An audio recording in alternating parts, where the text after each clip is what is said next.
कभी कभी प्रकृति हमें बिना कुछ कहे जीवन की सबसे बड़ी सीख दे जाती है, और ऐसा ही एक जगह है कर्नाटका की मुल्यानगिरी पीक। समुद्र तल से लगभग 6330 फीट की ऊंचाई पर स्थित यह पहाड़ एक स्थल नहीं बल्कि सुकून का एहसास है। यहाँ पहुँचते ही ठंडी हवाएं चेहरे को छूती है, बादल पैरों के नीचे से गुजरते हैं और दूर दूर तक फैली हरी भरी पहाड़ियाँ मन को एक अलग ही शांति से भर देती है। जब हम शहरों की भागदौड़ और शोर से दूर इस ऊंचाई पर खड़े होते हैं तो महसूस होता है कि असली खुशी महंगी चीज़ों में नहीं बल्कि प्रकृति के बीच बिताए गए उन अनमोल पलों में छिपी है। अगर कभी जीवन की रफ्तार आपको थका दे, एक बार मुल्यानगिरी जरूर जाइए। हो सकता है वहाँ आपको सिर्फ एक पहाड़ ना मिले बल्कि खुद से दोबारा मिलने का एक मौका मिल जाए। प्रकृति से जुड़ना सिर्फ सफ़र नहीं बल्कि आत्मा को सुकून देने वाला एक अनुभव है। और दोस्तों, आज मैं आपको अपने ऐसे सफ़र पर लेकर चल रहा हूँ जिसने मुझे प्रकृति के और भी करीब ला दिया। ऐसा सफ़र था बेंगलुरु के कर्नाटका के सबसे ऊंची चोटी मुल्यानगिरी तक का। सुबह मैं बेंगलोर से निकला। जैसे जैसे शहर पीछे छूटता गया वैसे वैसे रास्ते हरियाली, पहाड़ और कॉफ़ी के बागानों से भरते गए। कई घंटों की यात्रा के बाद मैं चिकमंगलुरु पहुंचा।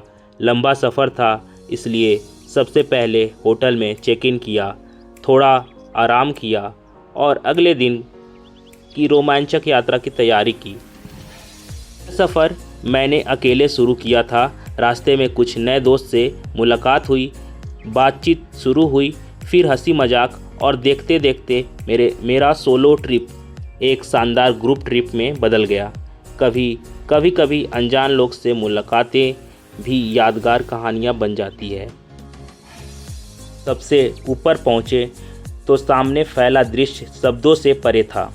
दूर दूर तक फैली हरी भरी घाटियाँ, ऊंचे ऊंचे पहाड़ और खुला आसमान देखकर मन बस एक ही बात कह रहा था, प्रकृति सच में सबसे बड़ी कलाकार है। बाद हम धीरे धीरे नीचे उतरने लगे। उतरते समय भी हर मोड़ पर नए दृश्य दिखाई दे रहे थे।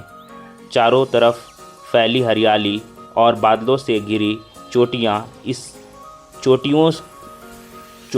इस तरह। नीचे पहुंचकर रोमांच अभी ख़त्म नहीं हुआ था। हमने हॉर्स राइडिंग भी की।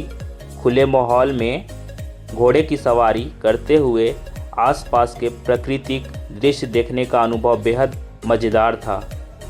इसने पूरे ट्रिप को एक अलग ही उत्साह में जोड़ दिया। दिन ख़त्म होने लगा था लेकिन यादें अभी भी ताज़ा थी। बेंगलुरु से शुरू हुआ सफ़र चिकमंगलुरु की वादियों से गुजरते हुए मुल्यानगिरी की ऊंचाइयां तक पहुंचा और फिर खूबसूरत अनुभवों के साथ पूरा हुआ। इस यात्रा ने सिखाया कि मंजिल जितना खूबसूरत होती है उससे कहीं ज़्यादा यादगार उसका सफ़र होता है। इसी के साथ मुल्यानगिरी की हमारी यह यात्रा यहीं समाप्त होता है। अगर आपको यह सफ़र पसंद आया हो तो प्रकृति से जुड़े रहिए, नई जगहों को अगर आपको यह सफ़र पसंद आया हो तो प्रकृति से जुड़े रहिए, नई जगहों को खोजते रहिए और ज़िंदगी के हर पल को खुलकर जीते रहिए। फिर मिलेंगे एक और शानदार यात्रा और नई कहानियाँ के साथ। तब तक के लिए धन्यवाद और अपना ख्याल रखिए।